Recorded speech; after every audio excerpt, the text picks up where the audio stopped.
चलो जी, ग्रेविटेशन। तो सबसे पहले gravitational field.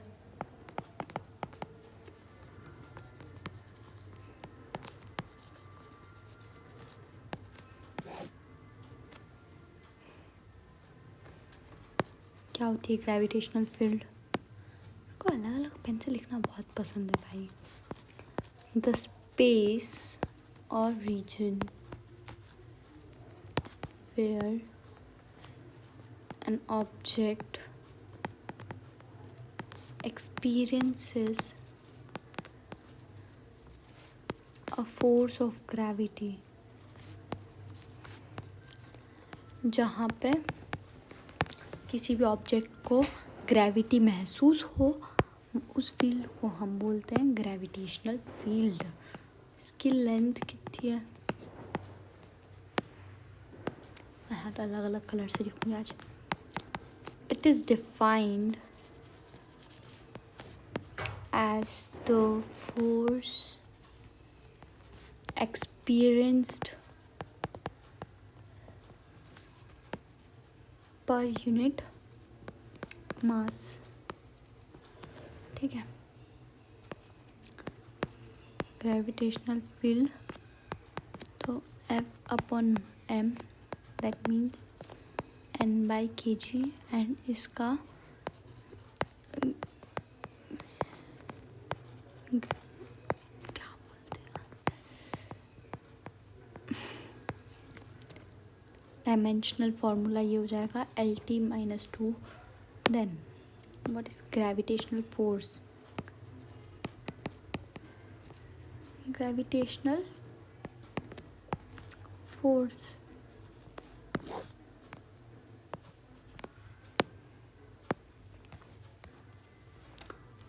first, force is directly proportional to product of their masses।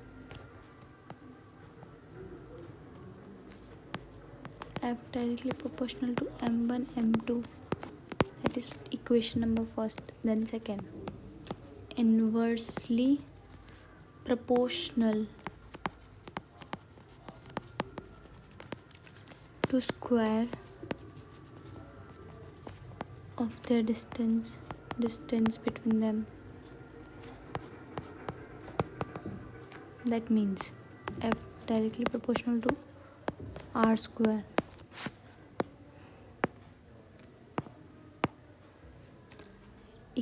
मतलब दोनों इक्वेशन को अगर मिक्स करें तो F to m2m1/r², and proportional का साइन लगाएंगे तो ग्रेविटेशनल कांस्टेंट लगेगा विच इज़ g m1m2/r²। ठीक है, और इस g की वैल्यू होती है 6.67 इंटू 10⁻⁻11, एंड SI यूनिट होती है newton metre square kg square. Then dimensional formula होता है m-1 L³ T-2। This is dimensional formula of gravitation. ठीक है, ये पिंक कलर कितना सुंदर है यार। ग्रेविटेशनल पोटेंशियल, ये क्या होता है? नहीं, अभी तो बहुत सारे कलर है अपने पास। It is energy of an object possess because of its position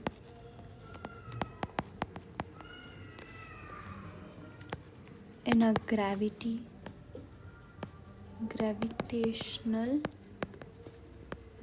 field. The most common use of gravitation, gravitational potential, energy is on an object near the surface of Earth where the gravitational acceleration can be assumed to be constant at 9.8 meter per second square. अब देखो, it is an energy of the object paused because of its position in the gravitational field. The common use of gravitational potential energy is an object near the surface of energy where gravitational can be assumed to be constant at 9.8. मतलब ऐसी energy है जो gravitational field के अंदर की position से आती है, ग्रेविटेशनल पोटेंशियल. ठीक है. अब रिलेशन बिटवीन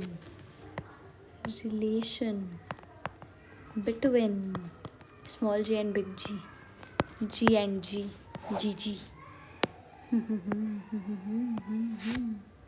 चलो, F is equals to G M M by R square है. ठीक है. तो F को हम लिख सकते हैं m a, but a is acceleration and here acceleration due to gravity is also acceleration. तो हम जी की जगह यहाँ पे जी लिख देंगे. M G equals to G M M by R square. ठीक है. देन एम से एम कैंसिल, तो G equals to G M by R square. Got it. चलो जी. And mass of earth equals to 10 into 6 into 10 to the power 6 का whole square upon 6.67 into 10 to the power -11.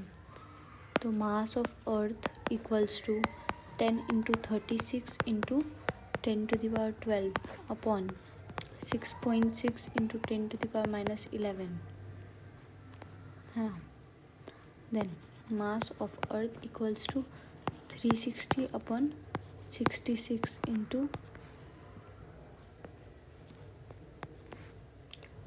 10 to the power 24.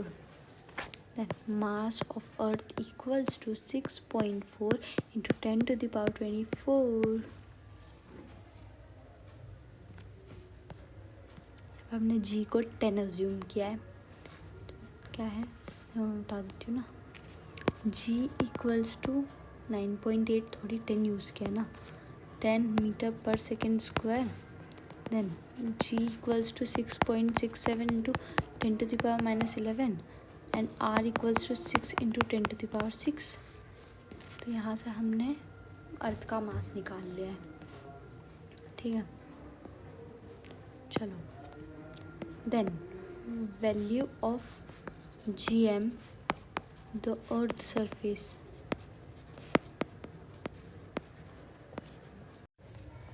चलो, value of G on the earth surface. ठीक है. तो सबसे पहले जी की वैल्यू कैलकुलेट करनी है अपन को. तो मास ऑफ अर्थ होता है 6 into 10 to the power 24 kg and radius होती है 6.4 into 10 to the power 6 and gravitational constant होता है 6.67 इंटू 10 टू द पावर -11. हाँ. Then G equals to G M by R square. 6.67 into 10 to the power -11 into M क्या है 6 into 10 to the power 24 upon R square 6.4 into 10 to the power 6 into 6.4 into 10 to the power 6. या are square हो गया. Point हटाएंगे तो इधर लग जाएंगे 2 ज़ीरो. इधर से पॉइंट हटाएंगे तो इधर भी 2 ज़ीरो जो कि कट जाएंगे साथ में. ऑब्वियस बात है. ठीक है. देन g इक्वल्स टू अगर ये अपन इनको मल्टीप्लाई करते हैं तो क्या रहेगा 4002 इंटू 10. इसको इससे माइनस करेंगे to the power 13 upon 64 into 64 4096, यहाँ की पावर्स जो है 6 6 10 12 हो जाएंगी। तो g equals to 40020 upon 4096, g equals to 9.77 metre पर second square, that is g equals to 9.8 metre पर सेकेंड स्क्वायर। चलो जी,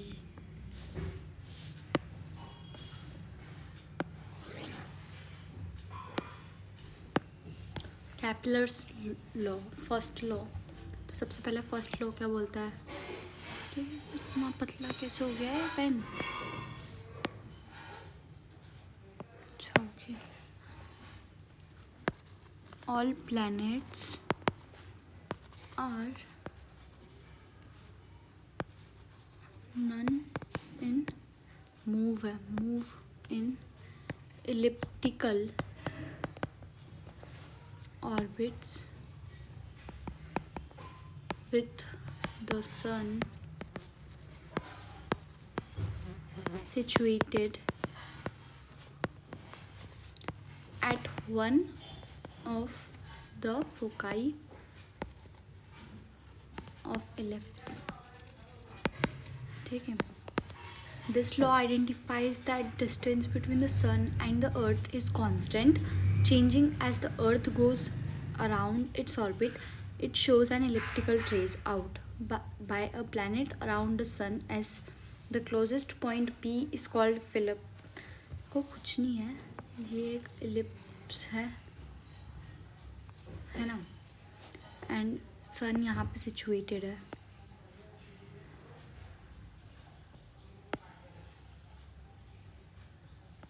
ठीक है, ये सन हो गया हमारा। ये किसी एक फोकाई पे सिचुएटेड है एंड इसकी जो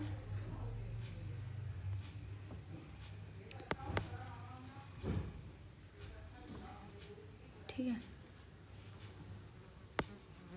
इस पॉइंट को क्या बोलते हैं, फिरियन लियोन। ठीक है, एंड ये हो गया हमारा 2b डिस्टेंस इसकी, और ये 2 है। पैराबोला चैप्टर पढ़ा होगा यार तुमने, मैथ्स में नहीं पढ़ा, बहुत बढ़िया करा, पढ़ाते वो भी पढ़ाते, टेंशन मतलब। अब ये जो इलिप्टिकल ऑर्बिट है, इसमें अर्थ रिवॉल्व करती है सन के अराउंड। ठीक है, एंड जो ए पॉइंट है, इस पॉइंट को क्या बोलते हैं हम, इस पॉइंट को बोलते हैं एफिलियन, एंड पी पॉइंट को फिरिलियन। ठीक है, एंड यहाँ पर अगर अर्थ आती है तो यहाँ पे अर्थ की सन के साथ सबसे छोटी क्लोजेस्ट डिस्टेंस होगी, एंड यहाँ पे सबसे फारेस्ट डिस्टेंस, सबसे दूर अगर सन से रहेगी अर्थ तो वो ए पॉइंट पे रहेगी, और सबसे पास रहेगी तो पी पॉइंट पे रहेगी। बस, और कुछ नहीं है इस वाले में, लॉ में। बस वो बोलता है कि एक इलिप्टिकल उसमें घूम रही है अर्थ सन के around. Then second law,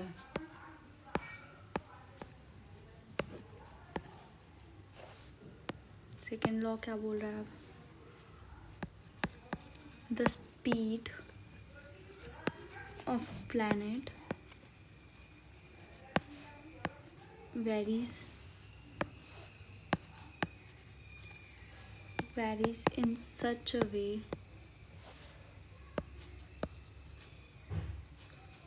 that, अरे चेंज क्यों नहीं हो रहा है यार, that the हो जा change scribbles, that the radius vector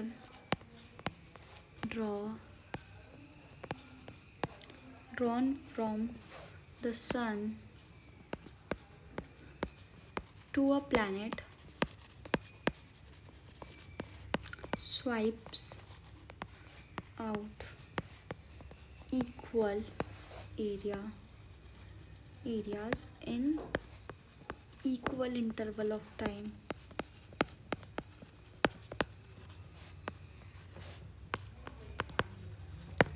That is the aerial velocity the planet around the sun is constant. ठीक है, अब इसका डायग्राम कैसा होएगा, ये हमारा एक इलिप्स है, ठीक है, यहाँ पे हमारा सन है,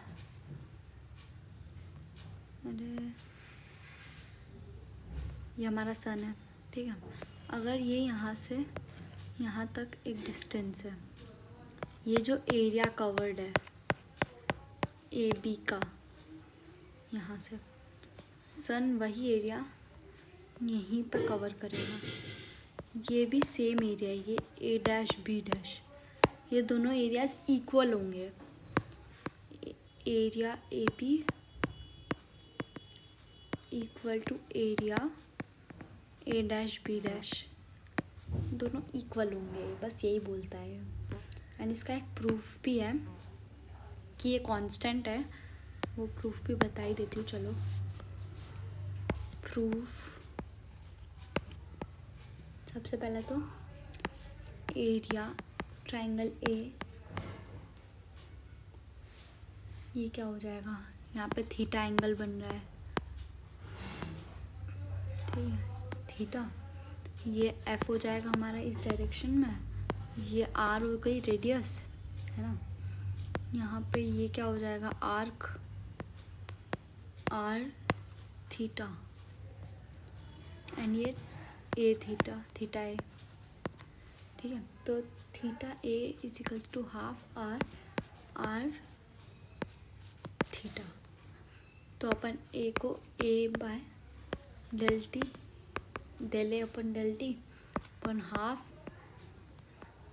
are square del Q by del T,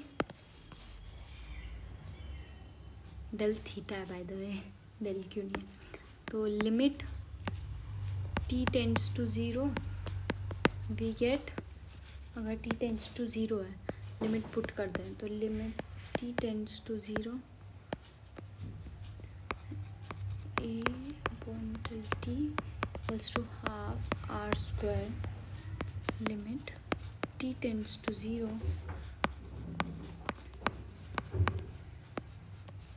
ठीक है, then D A D T equals to half R square omega, क्यों ओमेगा क्यों लिखा, omega is equals to del Q by del T होता है, इसीलिए ओमेगा लिखा इसको। अब इंस्टेंटेनियस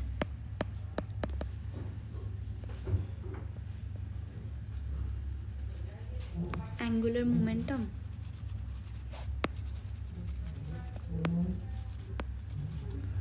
तो L equals to M R omega, R square omega, ये सेकेंड इक्वेशन हो जाएगी। And from first and second we get del A upon del T equals to L by two M, समझे कैसे आया टू एम, अरे तुमको कुछ नहीं पता भाई, इसकी जगह अपन ने एल पुट कर दिया, तो ये एम भी तो आएगा ना इसके साथ, एल बाई एम हो जाएगा, तो एल एम आ गया यहाँ पे, ठीक है। तो L is equals to two M into D A by D I D T, ये हो गई हमारी थर्ड इक्वेशन, है ना। अब देखो the line of action of gravitational force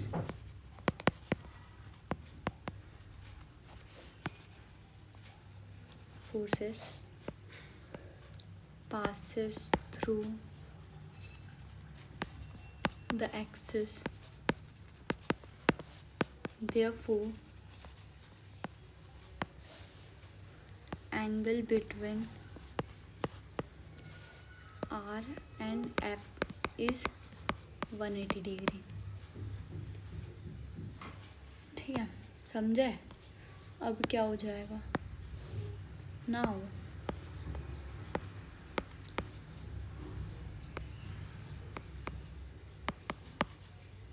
work is equals to R into F, तो आर एफ साइन 180 डिग्री है ना।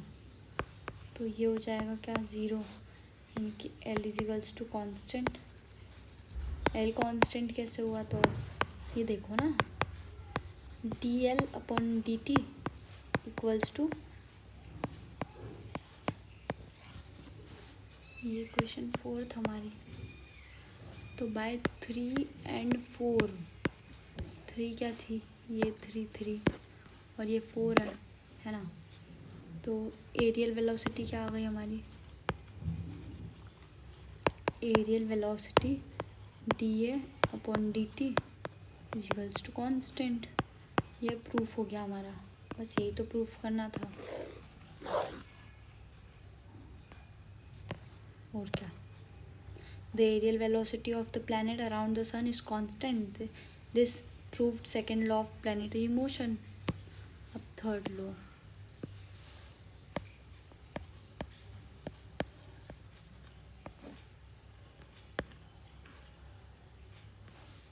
वाह भाई ये तो बढ़िया चीज़ है। The square of the time period of revolution of a planet around the sun is proportional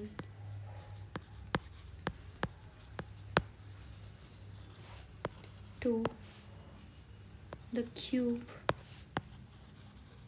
of the semi-major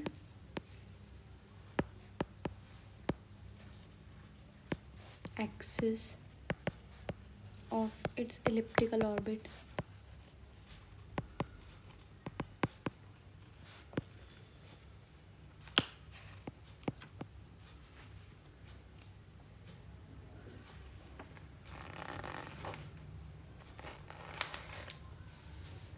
क्या बोल रहा है, T square directly proportional to A cube, ये हमारी फर्स्ट इक्वेशन हो गई। और यहाँ पे टी क्या है, time period of revolution of planet, ठीक है। और इसका कैसा बनेगा, अब बनाया था मैंने, इसी कलर का बनाया था, वो है, ये हमारी इलिप्टिकल ऑर्बिट है ना। ये हमारा एक्स एक्सिस यानी कि मेजर एक्सिस, ये हमारा माइनर एक्सिस वाई एक्सिस। यहाँ पे इस फोकस पे हमारा सन है, दैट इज सन, ठीक है। And A point, B point, C and E, ये डी। तो देखो सबसे पहले तो यहाँ तक की ये R2 हो जाएगी, क्योंकि R1 तो क्या है, ये R1 हो जाएगी। यहाँ से यहाँ तक की डिस्टेंस R1, यहाँ से यहाँ तक की R2 है ना। फिर यहाँ पे ये C हो जाएगी, क्योंकि सेंटर से यहाँ सन तक की, फोकस तक की, देन ये A डिस्टेंस हो जाएगी, है ना। चलो अब वो क्या बोल रहा है कि AB जो है equals to AF plus FB, क्योंकि सन तक तो F हो जाएगा ना हमारा, तो ये AF, ये F और ये FB, AB को लिख सकते हैं ऐसे। तो 2A जो फॉर्मूला होता है इसका, 2A होता है मेजर एक्सिस का, तो 2A इक्वल्स टू AF क्या हो जाएगा, R1 plus R2, then A equals to R1 plus R2 upon 2, है ना। फिर अगर आगे बढ़ते हैं, putting the value of A in equation 1, तो टी स्क्वायर इक्वल्स टू मतलब proportional to R1 plus R2 upon 2 का होल स्क्वायर, है ना।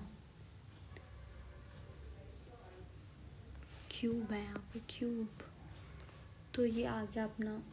तो यहाँ पे ए क्या है, length of semi major axis,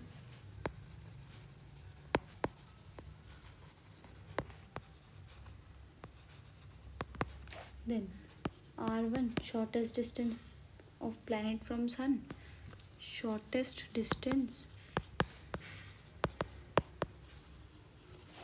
of planet from sun, और R2 longest distance। ये हो गया, खत्म हो गया प्रूफ जो करना था। अब आगे क्या आता है, आगे क्या आएगा, बताओ बताओ बताओ, कुछ पता है कि नहीं? कुछ कैसे पता होगा तुमको कुछ? तुम तो बुद्धू बच्चे हो, तुम तो भोंदू बच्चे हो, है कि नहीं? हो ना, हो, तुम तो बहुत ज़्यादा ही भोंदू हो, यू आर टू मच भोंदू। एस्केप वेलोसिटी देख लो एक बार ये ढंग से, फिर बोलोगे क्या पढ़ाया है नहीं अच्छे से। अरे यार ये फिर पता नहीं कहाँ चला गया, हैंग हो रहा है भाई मेरा टैब। छोड़ो, आगे बढ़ते हैं। Escape velocity, Caple orbital, escape velocity.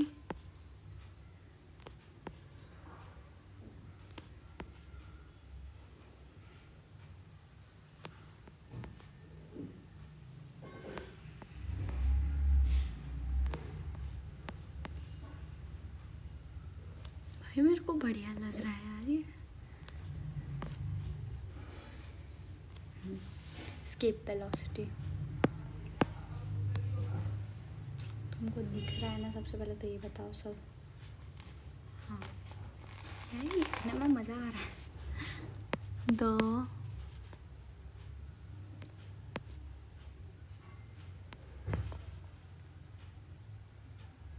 अरे छोड़ो है। द मिनिमम वेलोसिटी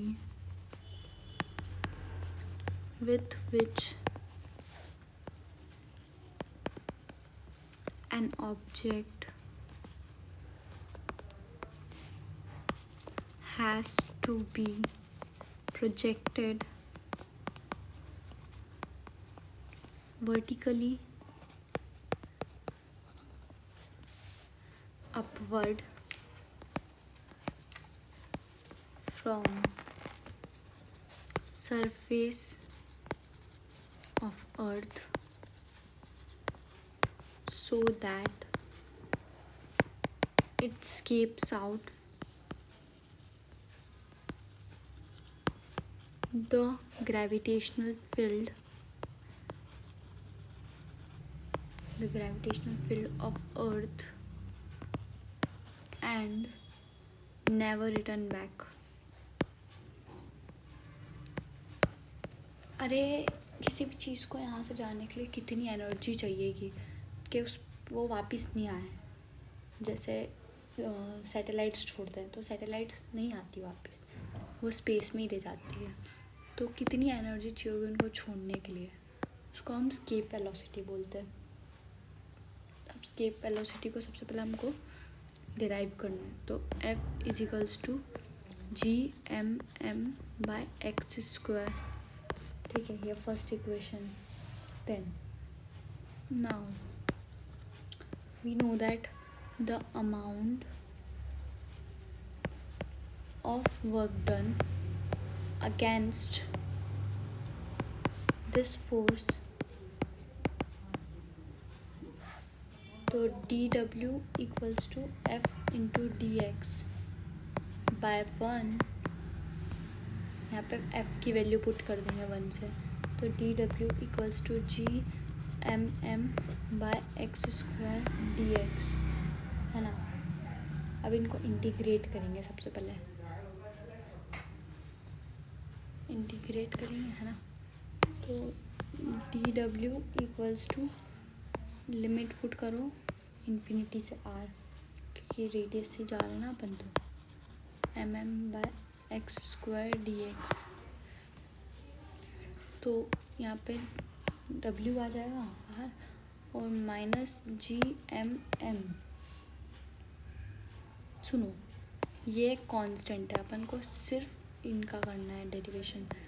तो r इन्फिनिटी, तो x-2 dx।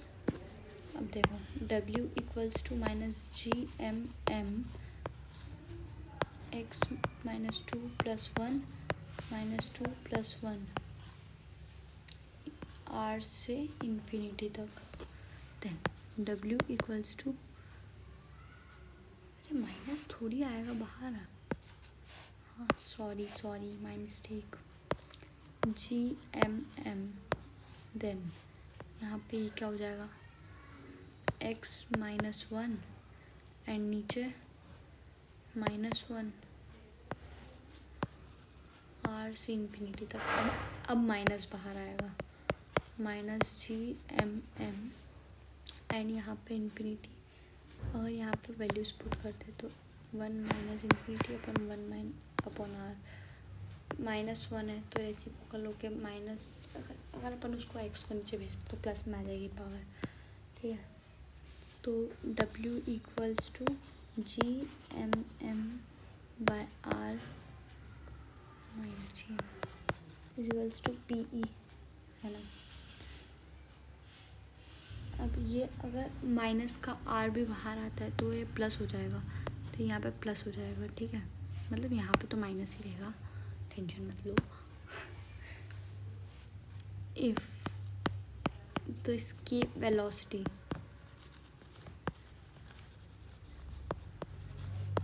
Is ve, then in equilibrium ke equals to pe, है ना। तो gmm/r equals to half mve²। ये पोटेंशियल एनर्जी यहाँ से आ गई, और काइनेटिक एनर्जी तो यही होती है ना, हाफ mv²। तो ve को सिंगल करेंगे अगर, तो √2gm से m तो कैंसिल हो गया वाला, m/r, ठीक है। ये हो गई हमारी वेलोसिटी, स्केप वेलोसिटी का formula. But g equals to r² equals to gm, मतलब g होता है ना gm/r², ये g का फॉर्मूला होता है। तो यहाँ पे gm की वैल्यू पुट कर देंगे यहाँ से अपन इस इक्वेशन से। तो ve इक्वल्स टू √2gr²/r, तो r से r cancel, that is ve equals to √2gr। This is our velocity and ve की अप्रॉक्सीमेट वैल्यू होती है 11.2 km/s।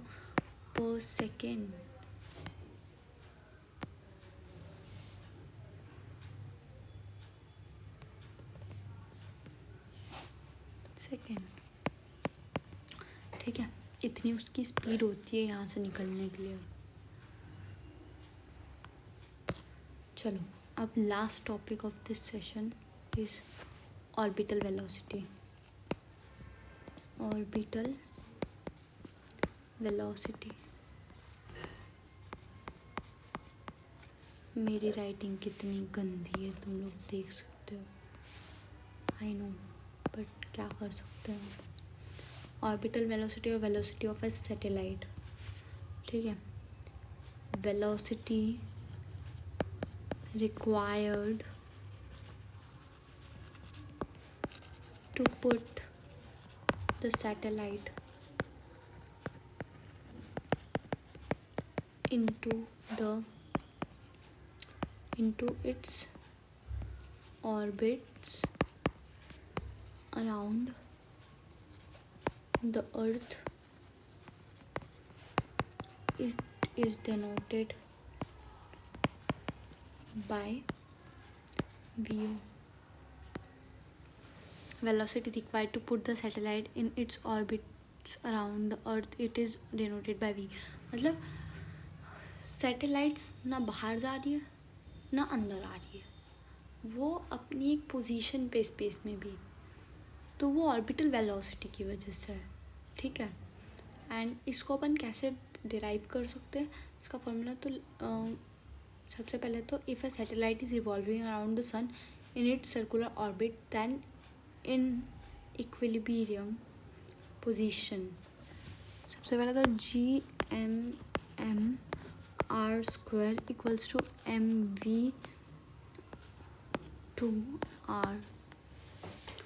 है ना, ये होगा। तो यहाँ से R से R कैंसिल हो जाएगा, M से M कैंसिल हो जाएगा, VO इक्वल्स टू √(Gm/r). अब यहाँ पे R क्या है, R इक्वल्स टू R+H, क्योंकि रेडियस भी और हाइट भी कितना दूर तक है अपनी वो सैटेलाइट, तो VO is equals to Gm/r+H, ये फर्स्ट इक्वेशन हो गई अपनी। And G equals to Gm/r² होता है ना, तो अपन लिख सकते हैं VO is equals to Gr²/r+H।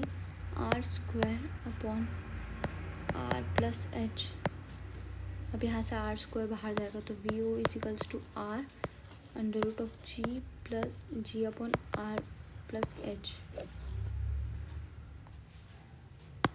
8 km/s होती है इसकी वैल्यू, ठीक है।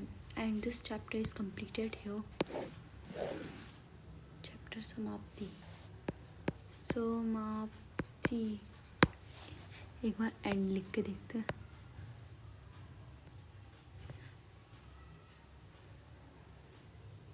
अरे